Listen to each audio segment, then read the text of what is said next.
Good morning dear student.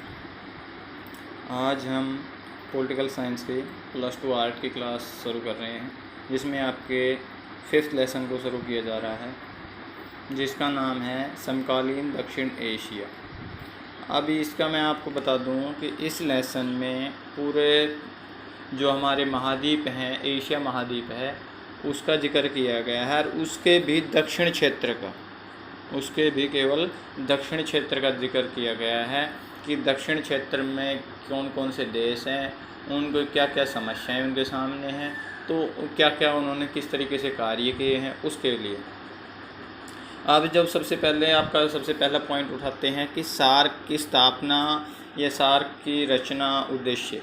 एक ये SAARC है, एक ये क्षेत्रीय संगठन है, जैसे कुछ देश मिलकर एक अपने विकास के लिए एक संगठन बना लेते हैं कि भाई हम एक साथ विकास करेंगे और एक दूसरे राष्ट्र की हेल्प करेंगे। इसी तरीके से ये सार्क 8 देशों का समूह है, दक्षिण एशिया के 8 देशों का, और इसमें जो देशों के नाम शामिल हैं वो है भारत है, पाकिस्तान है, मालदीव है, भूटान है, श्रीलंका है, जो इस तरीके के क्षेत्र हैं वो ये 8, अफ़गानिस्तान वगैरह ये शामिल हैं, इसमें बांग्लादेश भी है।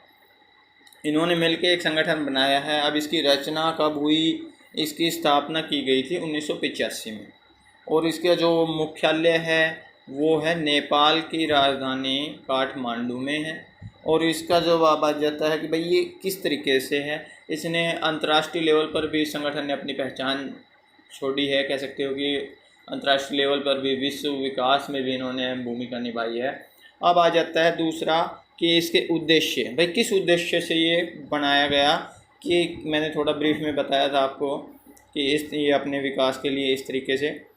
तो अब इसके जो पॉइंट उद्देश्य लेके चलते हैं, उसमें आपका पहला आ जाता है कि भाई जो दक्षिण एशिया के लोग हैं उनके कल्याण के कार्य के लिए, कल्याणकारी जिनका अधिक से अधिक विकास हो और उनके जीवन स्तर जो मान लीजिए गरीब लोगों का होता है उसमें थोड़ा सा ऊंचा उठाया जा सके, उसमें सुधार किया जा सके, इसके लिए ये कार्य करता है।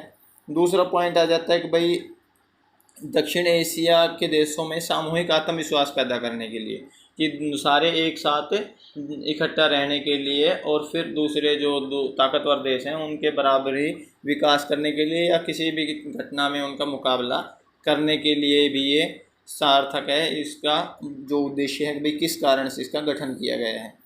एक आ जाता है तीसरे पॉइंट पे आ जाता है कि भाई जो विश्व में विकासशील देशों के साथ मिलकर अपने विकास में वृद्धि करना।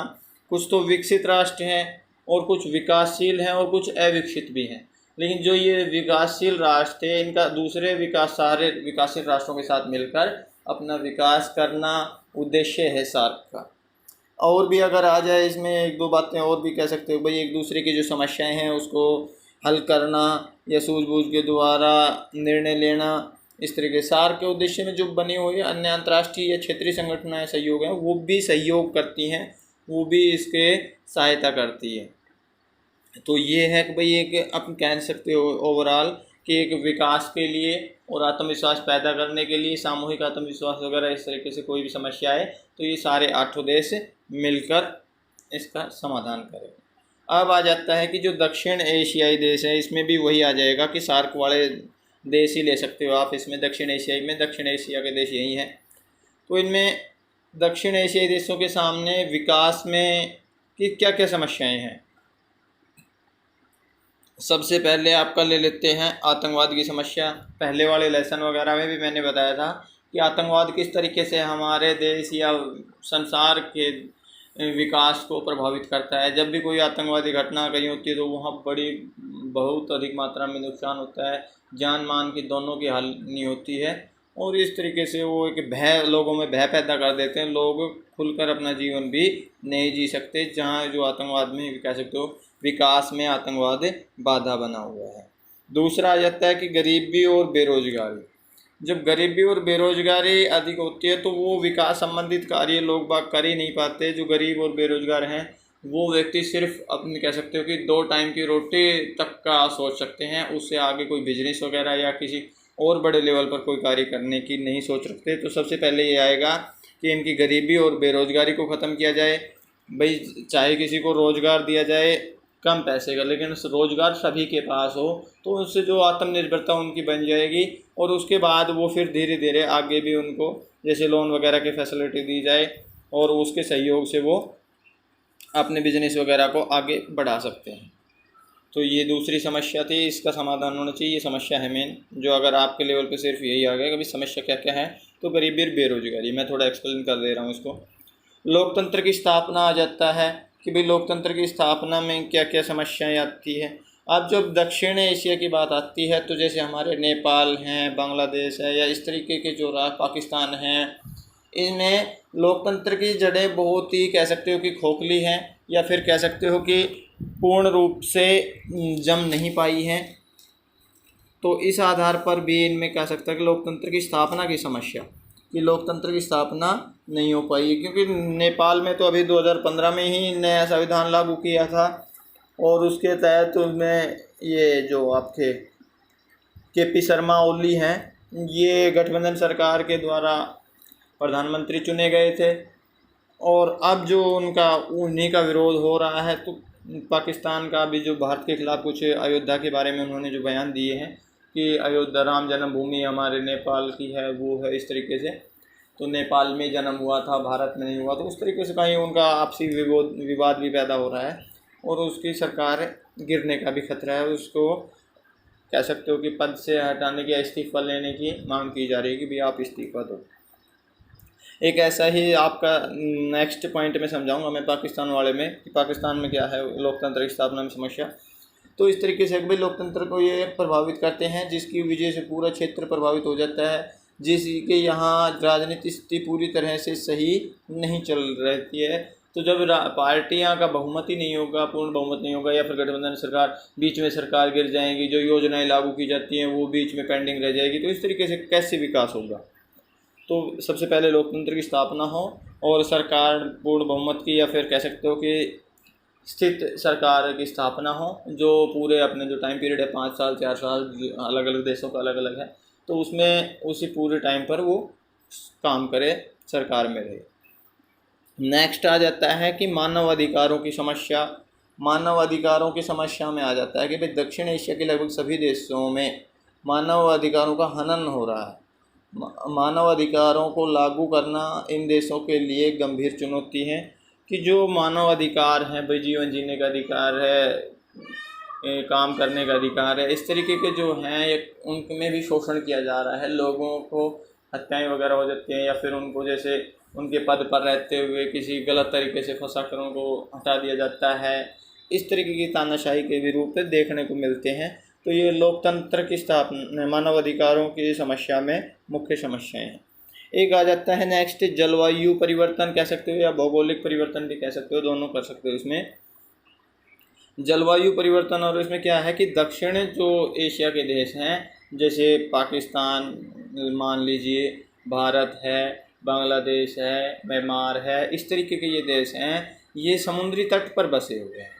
और समुद्री तट पर बसे होने के कारण यहाँ पर आए दिन कह सकते हो कि प्रतिवर्ष लगभग 1 या 2 तूफान आ जाते हैं, जिससे जो तटीय राज्य हैं, इन देशों के तटीय राज्य हैं जो समुद्र के किनारे स्थित हैं राज्य, उनमें बहुत भारी नुकसान होता है। जैसे पिछली बार वो फैनी वगैरह का तूफ़ान आया था जो उड़ीसा में हुआ था, और अब की बार जो आया है वो कह सकते हो कि पश्चिम बंगाल वगैरह भी प्रभावित किया है। तो ये क्षेत्र जो होते हैं इनमें काफ़ी नुकसान हो जाता है, काफ़ी लोग मारे जाते हैं। तो इस तरीके के ये तूफ़ान आते हैं, ये भी विकास को प्रभावित करते हैं। अब आ जाते हैं नेक्स्ट टॉपिक पे।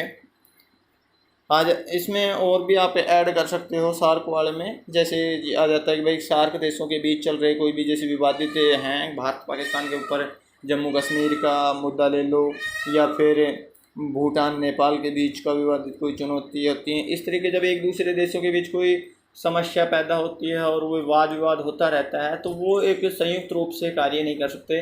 नेपाल भूटान को सपोर्ट नहीं करेगा, भूटान नेपाल के किसी कार्य को सपोर्ट नहीं करेगा, तो इस तरीके से वो संगठन पूर्ण रूप से काम नहीं कर पाएगा।